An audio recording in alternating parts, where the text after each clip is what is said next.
Police officers and nurses, what's the craziest thing you have seen on the job? I work in an ER. We had a 4-year-old come in unresponsive and found down in a pool for unknown amount of time. His parents were screaming and you could hear them from the other side of the ER. When they brought the kid down to the morgue, the nurse wrapped his arms around a teddy bear and put the sheet over his body. Probably the saddest death I've seen. Story 2. Had a faculty member of the college I work for have a heart attack on the stairs. Fell down and slid down an entire flight of about 30 steps. On his face, each step breaking his nose slightly more than the last. His nose was basically flat and he was pouring blood everywhere. IRC, lost a few teeth too. I used the AED that was thankfully right there beside the stairwell, before I had to do CPR on him, while trying not to get his blood in my mouth, for a whole 14 minutes before EMS and FD got on scene. Had an officer show up, and he just stood beside me and watched. He didn't attempt to provide any kind of first aid or CPR relief. After about 2 minutes of CPR, your efficiency drops significantly. I was doing it over 6 times as long. EMS finally arrived and rushed him to the emergency room, and thankfully the guy survived. By far, not the worst thing someone has dealt with in this line of work before, but it was traumatizing nonetheless. Ended up being honored with the first life-saving award the college has ever issued.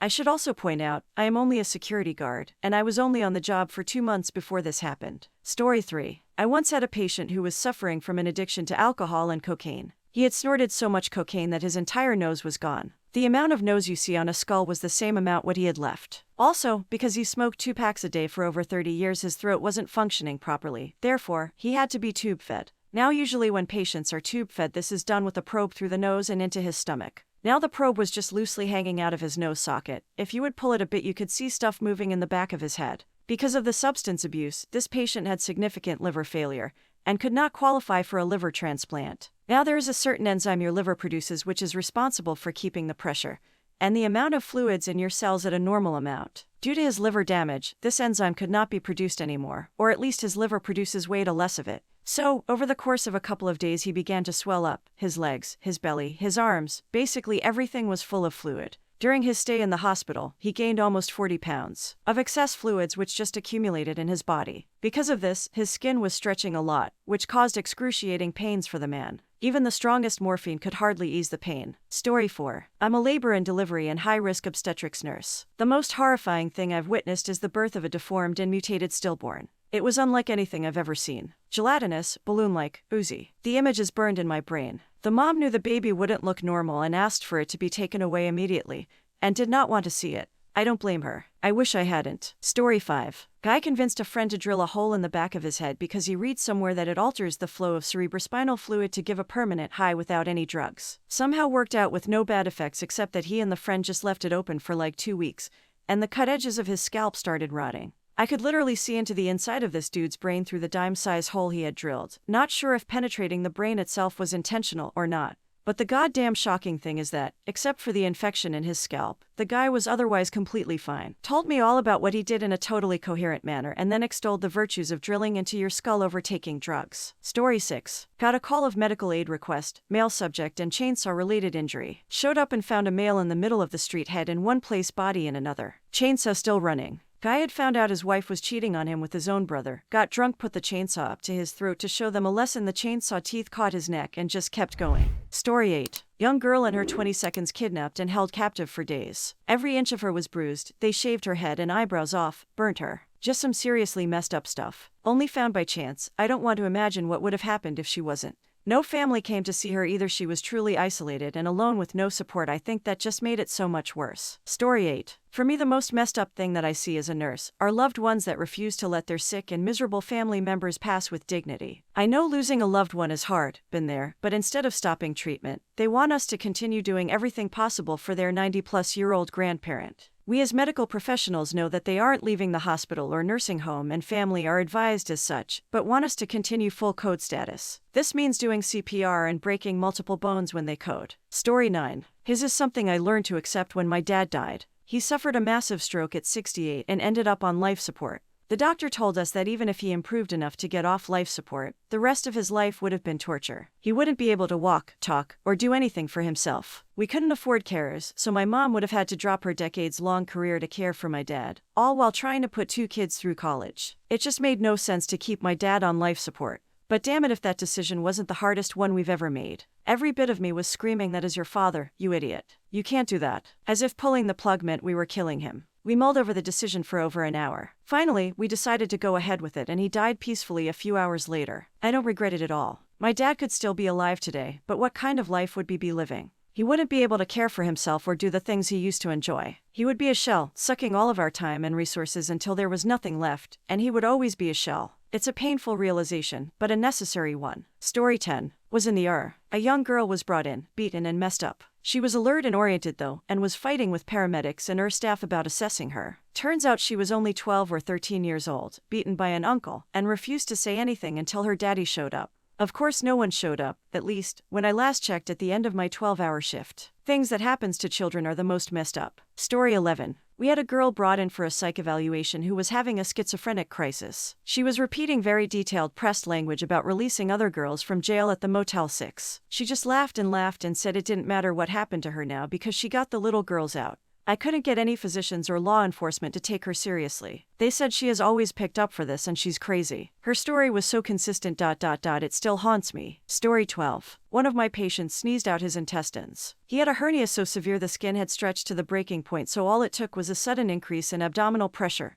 And bam. Edit, to elaborate. He had had multiple surgeries to repair the hernia in the past that all failed. He came into the hospital looking like he had swallowed a basketball. The skin around his belly was very thin and damaged, so all it took was a sneeze to rip the skin and all of his bowels came shooting out. Not a single loop of bowel, basically all of it, since he had little support in there at all to keep them in place. He survived the initial trauma since evisceration is not as immediately fatal as it may look if the bowel is undamaged, but I think he had a very poor long-term prognosis. Story 13. In my stint as an RN at the county jail, I saw a lot of patients who had either not had the resources or desire to seek out healthcare. One case that really stuck out to me was a middle-aged male who was being booked and had a bandage wrapped around his ankle. It looked pretty soiled, so a bandage change was offered and accepted. This man had a host of maggots that had made their home inside his ankle that fell out as soon as the old bandage was removed. The clinical term for this I learned is meiasis. I also learned that these maggots had actually been doing him a service and had actively been keeping his wound clean by eating necrotic tissue. Story 14. I work in an operating room. Patient came in for surgery, was using a loaded gun as a sex toy up her rectum, and it went off as she was doing the deed. Shot through her abdomen. Story 15. Homeless guy came in with an infection on his leg. When the doc took off the patient's sock, maggots went everywhere, completely covered the exam room floor. Tech and I took about 2 hours cleaning up all the maggots and removing them from the patient.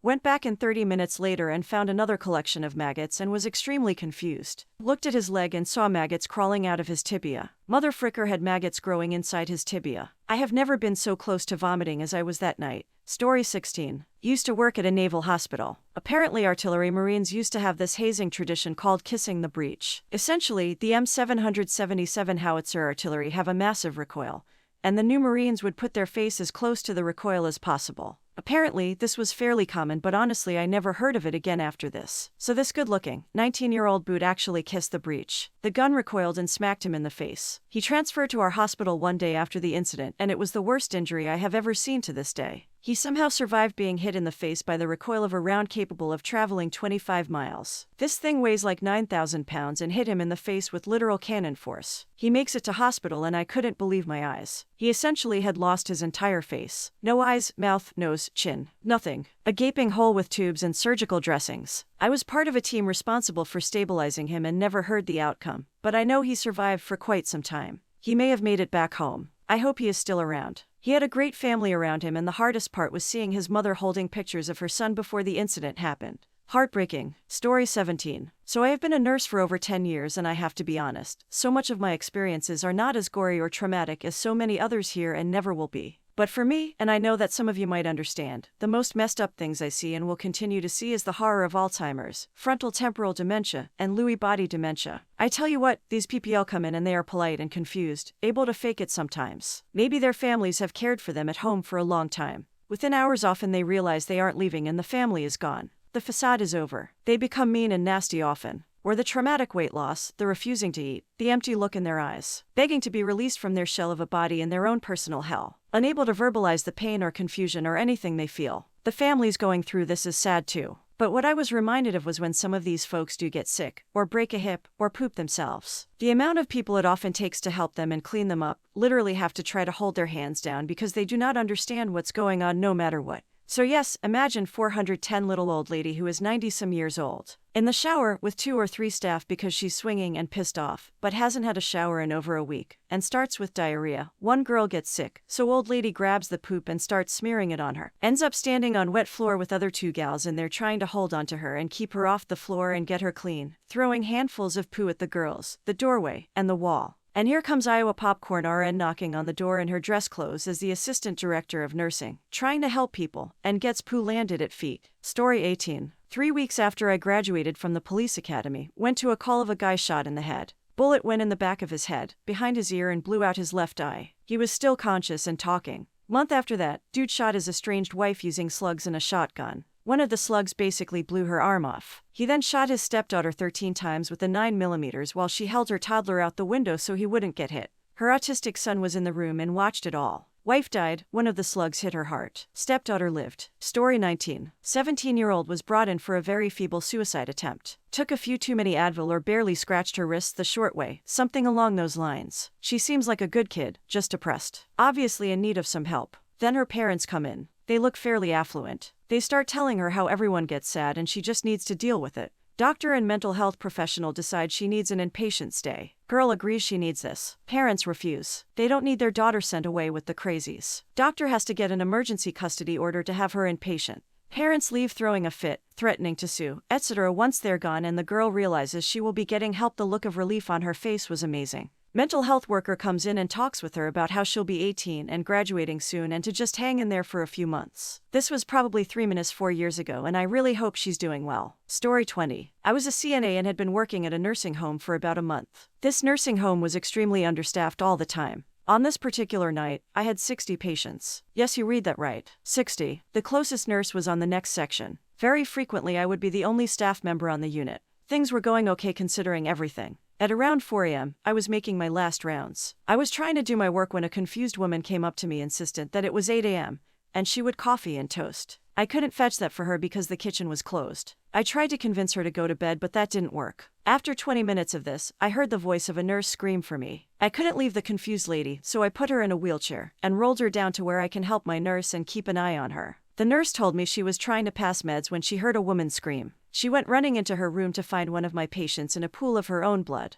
This woman was trying to get herself to the bathroom when she slipped. She broke her hip and smacked the back of her head. This woman was my patient, but I couldn't get to her in time. I put on gloves, grabbed a washcloth, and applied pressure to her head. Meanwhile, the nurse put her hip on a pillow and got vitals. Another CNA called 911. I gave report to the paramedics and they took her to nearest hospital. She came back soon to the nursing home and she was never the same. I believe she got a traumatic brain injury. I don't think much could be done for her because she was 98 when this happened. Before, she was mildly confused. When she came back, she would just lie in her bed and scream. After that shift, I told people what happened. The mass amount of blood was hard to miss. I gave report and clocked out. I went out to my car and just cried and cried. To this day, I still haven't cried that hard over a patient. The early morning before, I stayed late after my shift. Her and I were talking for about 45 minutes how much we love San Francisco and seafood. She told me about growing up on the coast and about the cute sailor boys. Once I realized management didn't care about this happening due to short staffing, I put in my 2 weeks notice but refused to actually work those 2 weeks. I've worked at a hospital for the last 2 years and I'm hoping to transfer to ICU. Story 21. I'm a nurse. Worst thing I've ever heard of from an older nurse was about a patient that came in with a foreign obstruction in his rectum.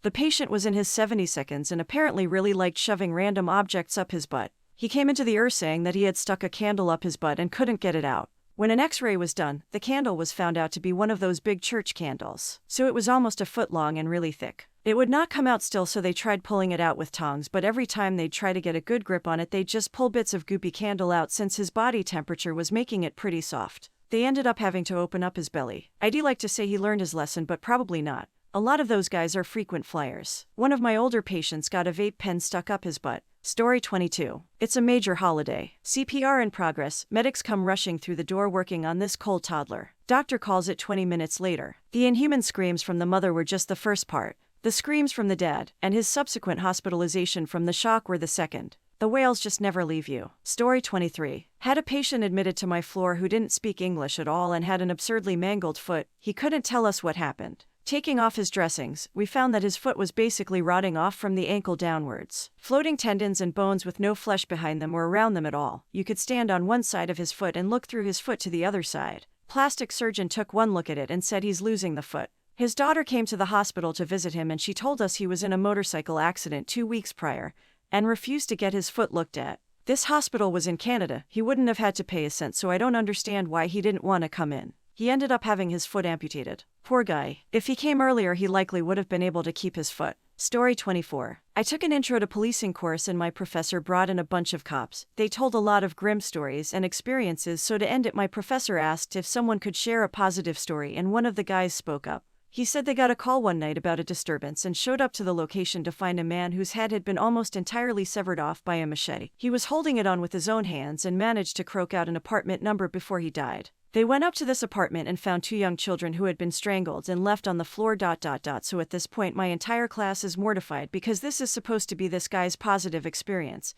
But he clues in that we're all rattled by this story and wraps it up by telling us that they managed to get EMS to the scene and revive both of the children. The story ultimately was that it was his grandchildren he was babysitting and he was wrapped up in some bad stuff and some nasty dudes came to collect while they were in his care. To the cops' credit, he went full circle with the story and explained that you have to be able to take the positives out of even the most horrific situations, or you won't last on the job. Story 25. Former EMT here. I was once working a rodeo event in Chicago which just so happened to be next to Cook County Corrections. Some guy decided it would be a great idea to climb the fence into the prison and got caught in the razor wire at the top. He ended up hanging there bleeding all over the place like some kind of messed up Jesus for a few minutes until security could get him down. Pretty sure he ended up fine, just lots of scars. Story 26. Saw a prisoner who was going to be discharged back to prison stab himself with a long pencil into his forearm, probably 4 inches deep. Ended up staying another night. Saw a post-opus ulcer flap, partial rib removal and portion of lung removal, creating a neat large hole in the side of the chest. You could fit an iPhone Plus and a wad of cash in there quite easily. I saw someone go from normal talking to coughing up blood to cardiac arrest, then starting CPR, in a matter of 30 seconds. Got the guy back but he died in ICU. Saw a doctor try to intubate a patient on the floor. History of neck cancer with radiation. Couldn't get the tube in. Patient's heart stopped, started CPR and couldn't ventilate the patient. Called anesthesia stat, nobody could see anything direct or with glidescope. They were preparing to do emergency track bedside. On the floor, not even ICU. Doc wanted to try one last time and miraculously got it. Back in my younger days I probably had more, but these are a few that stand out in my mind.